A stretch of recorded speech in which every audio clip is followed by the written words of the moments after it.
Hey guys, Zach here at Morimoto Lighting, and I've got some exciting news for 2009 to 2014 Ford F-150 owners, including 2010 to 2014 Raptors.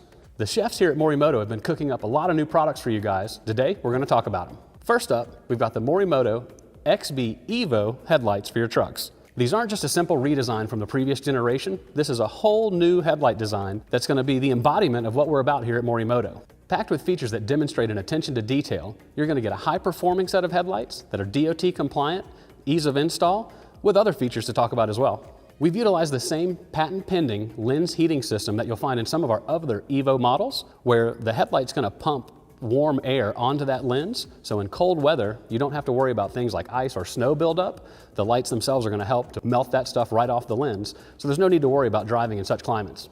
To activate the lens heating system, you'll simply flash the high beams 4 times. And thanks to a built-in sensor, the lights know not to turn that heater on if you're over 5 degrees Celsius or 41 degrees Fahrenheit in ambient temperature. So there's a fail-safe to make sure they don't turn on when they don't need to be on. Speaking of high beams, the XB Evos have 2 one-bangers in each headlight as an auxiliary off-road only high beam for an extra punch. So what you're looking at is not only the high beam out of the bi-LED projector, but also the high beam out of the one-banger light pods from our off-road lighting category. If you want that extra punch from the one-banger pod lights, you're going to need to hook up the little additional plug-in to make those illuminate. Out of the box, the pod lights will not be on because it is not a DOT compliant feature and it's for off-road use only. You're also going to find that we've included the signal swap system into these lights. What that means is, by the assortment of keys you see up there, you're able to personalize the output of the DRL or daytime running light as well as the turn signal. You can do a full-time white or amber daytime running light, and you can even toggle between solid or sequential turn signals. Both of these are going to have super high intensity, and thanks to the TIR optics, you're going to be able to see that maximum output regardless of the viewing angle. Another feature, and one of my favorites, is the startup sequence. When starting your F-150, the lights are going to go through a multi-stage sequence, illuminating different parts of the light to give you those style points at startup, and then they simply turn back off before you turn the headlights on. Now, the Evo lights are not cheap, but you're not going to find another headlight packed with more features, DOT compliance, and the intensity as you are with these. Next up, we've got the hybrid models. You're still going to be getting a feature-packed, high-performing set of headlights. It's just going to be a little less expensive than the full premium versions, with no sacrifice to DOT compliance, ease of install, and that performance. With the hybrids, you're going to get the same exact bi-LED projector powered by the same Nichia chips from Japan for the latest and greatest automotive LEDs out there, so the output from those projectors will be identical between the two. Something you may have noticed in the hybrids is that they do not have those one-banger light pods that we talked about in the full premium version, so you don't quite have that extra punch for the high beam. When it comes to that lens heating system, that's a feature you're only going to get in the full XB Evo models when compared to the hybrids. With the hybrid models, the DRL is going to have the white mode only. The turn signal optics are an extruded rail reflector plus a refractive light wall, and you're going to have a slick yet elegant fade off to the amber that's a really cool touch. You may also notice a slight appearance difference. The XB Evos have a little bit of silver accenting where the hybrids just simply have black. Last up today, we've got something that actually is for both of these headlights as an optional upgrade, the supercharged drivers. Out of the box, these headlights operate at about 50% of their maximum output so that they comply with DOT's guidelines. If compliance isn't a concern and you want more output, these supercharged drivers are for you. A simple plug-and-play install by swapping the original drivers with these, and you're talking about a 30 to 50% increase in output for both low and high beam. So if you're off-roading, don't care about the compliance, these drivers are a great choice to really know you're maximizing the output for the brightest set of headlights possible for your F-150. Another feature you're going to add specific to the hybrid models when compared to the XB Evos is the supercharged drivers are going to unlock that cool startup sequence that we talked about earlier. So if you've got the hybrids and you add the supercharged drivers, you're going to get that increased output, but you're also going to get the style points by adding that startup sequence. These supercharged drivers can be reverted at any time. You can go back to the original drivers simply by plugging them in and installing them onto the back of the headlight if you ever want to go back to the original way they were. All of these products we've talked about today are backed by an industry-leading 5-year warranty, so you can enjoy some worry-free use on the front of your F-150. And now we're going to show you how to install them. You're going to start by raising the hood of the vehicle. From there, remove the plastic push clip that secures the rubber air dam to the headlight by unscrewing the center portion with a Phillips head screwdriver, then pulling out the main body of the clip. With the clip removed, pull the air dam away from the headlight. Then you're going to remove the 10mm bolt that secures the inner edge of the headlight to the radiator support. From there, remove the two 10mm bolts from the top of the headlight. Using a plastic pry tool, pry the headlight forward from the outermost corner. This will release the clip on the headlight from the body of the truck.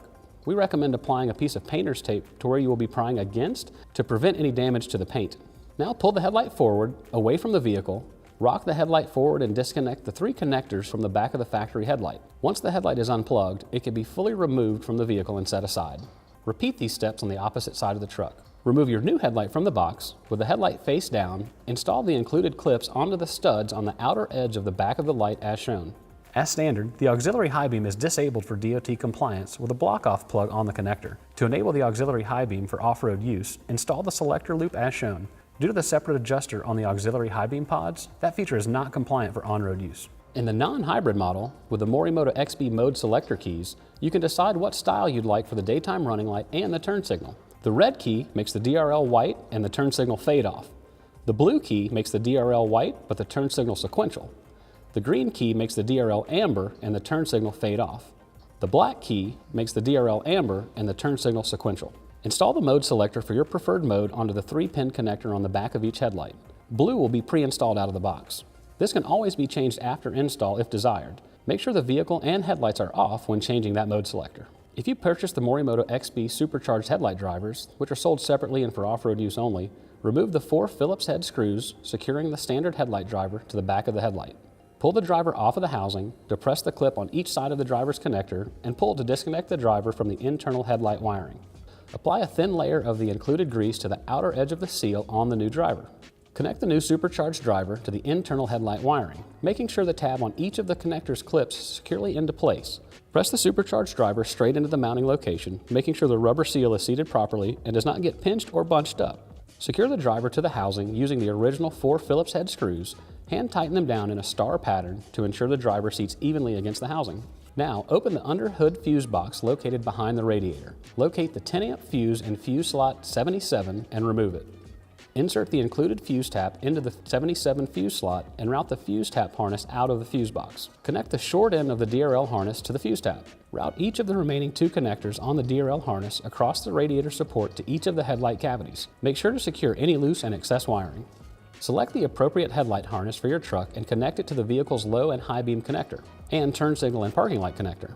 The side marker connector will not be used, so install the provided block-off plug to keep dirt and water out.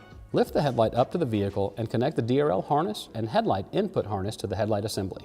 With the headlight connected, fit the assembly into the headlight cavity and push it straight onto the vehicle. Loosely reinstall the factory hardware to secure the light to the truck. Repeat these steps on the opposite side of the truck. Now you're going to want to get in the vehicle and confirm that all functions are working properly. On the drivers, there are 3 LEDs on the back of them that indicate when power is being received by the headlight. If any of these indicator lights are not illuminated when the corresponding function should be powered, recheck your connections and relevant fuses. The green light's for the low beam, the blue light is for the high beam, and the red light is for the fuse tap. Go back and tighten down all hardware and reassemble the front of the vehicle in the reverse order of disassembly. The headlights come out of the box aimed for stock ride height. However, it is recommended to fine-tune the aim of your low beam after installation.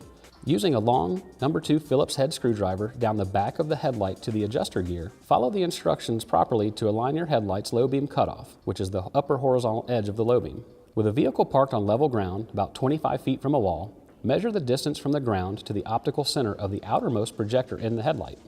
If the distance from the ground to the optical center is less than 34.5 inches, adjust the top of the headlight cutoff to the same height as the headlight measurement you took. If the height is between 35 inches and 39 inches, adjust the cutoff to 2 inches below your headlight measurement. Factory ride height typically falls in a range approximately 38 inches. If the height is greater than 39.5 inches, adjust the cutoff to 3 inches below your headlight measurement. Remember, aiming should not require more than 3 full turns of the adjuster in either direction. Over-tightening can cause damage to the headlight. If you purchase the XB Evo headlights, your auxiliary high beam one-banger pods are adjusted independently of your main low beam and high beam projector. Use a long T30 Torx driver to turn the auxiliary beam adjuster. If you don't have a T30 Torx bit adjuster, a 5/32 hex bit or a 3/16 flathead may work instead. Due to the separate adjuster on the auxiliary high beam, this feature is non-compliant for on-road use. With the vehicle parked on level ground, about 25 feet from the wall still, adjust the aim of the auxiliary high beam until it's just above the cutoff of the low beam. If you like anything you've heard today, head on over to MorimotoLighting.com to get your set now.